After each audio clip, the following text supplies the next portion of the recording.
sekarang. Suara pileg lebih tinggi daripada suara pilpres. Kenapa? Nah itu pertanyaan yang harus dijawab oleh semua kader, termasuk saya yang ada di Solo. Karena itu instruksi partai yang bisa membuat saya tidak dilantik. Ini parah nih. Prabowo disebut menggunakan mobil pribadinya sebagai kendaraan dinas menteri, meski ia mendapat jatah mobil dinas Toyota Crown eksekutif. Tak cuma menolak menggunakan kendaraan dinas, Menhan juga disebut-sebut menolak mengambil gaji sebagai Menteri Kabinet Indonesia Maju. Katanya gajinya kecil. Ya, memang kecil. Berapa kira-kira, Mas? 6 jutaan lah. 6 juta. Terus katanya nggak diambil itu. Sampai kapan itu? Sampai kapan? Ya sampai seterusnya nggak apa-apa. Berarti nggak akan ngambil gaji secara untuk kepentingan pribadi? Ya saya kan pendapatannya bukan dari gaji. I wake up to a little bit of drool on my pillow, feel like it's gonna be a bad day.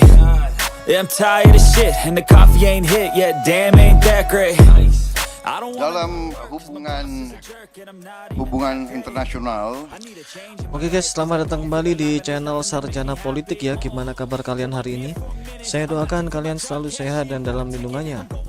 Oke, pada kesempatan kali ini kita akan review dimana debat presiden ketiga kemarin itu membuat Prabowo unggul dalam polling ya, karena masyarakat simpatik dengan keadaan di mana Menhan itu dinilai oleh Pak Anies dan Pak Ganjar dengan nilai 11 dan 5. Dan hal ini juga menarik perhatian karena kata omon-omon itu akhirnya menjadi trending topik di Indonesia.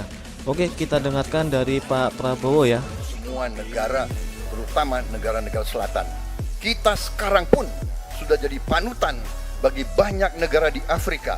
Begitu banyak negara di Afrika sekarang melihat ke kita, datang ke kita, minta belajar dari kita, karena kita dianggap negara selatan yang cukup berhasil. Inflasi rendah, pertumbuhan masih ada, neraca perdagangan kita bagus, surplus perdagangan mungkin 5 tahun berturut-turut, kita sekarang jadi panutan. Jadi tuh poinnya adalah kita menjadi negara panutan oleh negara-negara lain ya.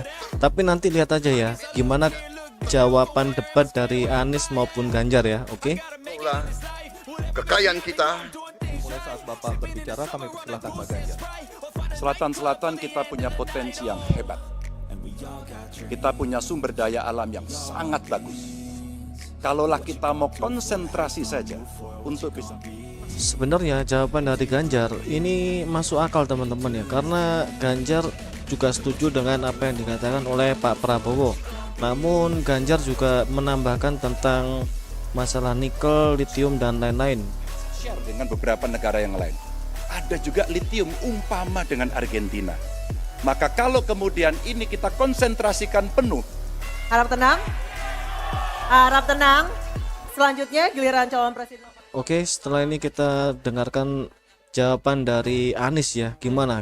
Seperti yang dilakukan ketika era Bung Karno pada waktu itu, Ali Sastroamidjojo, apa yang dikerjakan? Merangkul semua, membawa apa yang menjadi agenda selatan-selatan, bukan menceritakan agenda kita. Semua orang bisa baca di buku. Memang agendanya kan agenda kita guys, gimana? Aduh Pak Anies.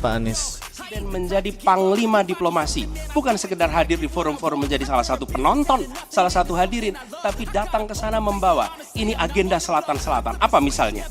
Kita berhadapan dengan climate crisis, yang biaya untuk menghadapi climate crisis itu tinggi sekali.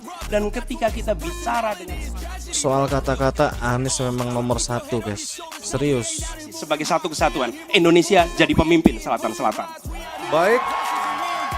Saya kok banyak setuju dengan Pak Ganjar ya. Ya. Kalau benar masuk akal, saya setuju. Kalau ngomong, ya. Ini, omon.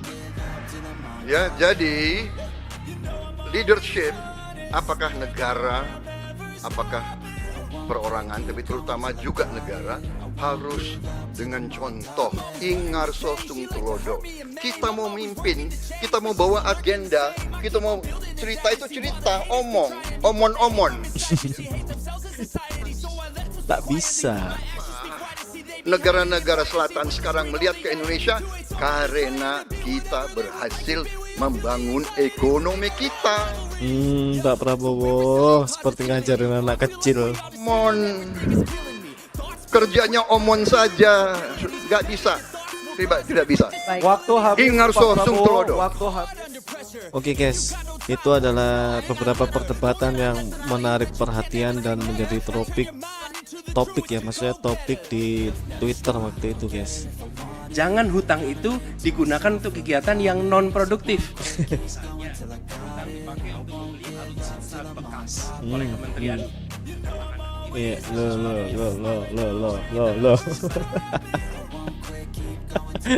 Pak Prabowo langsung ketawa loh.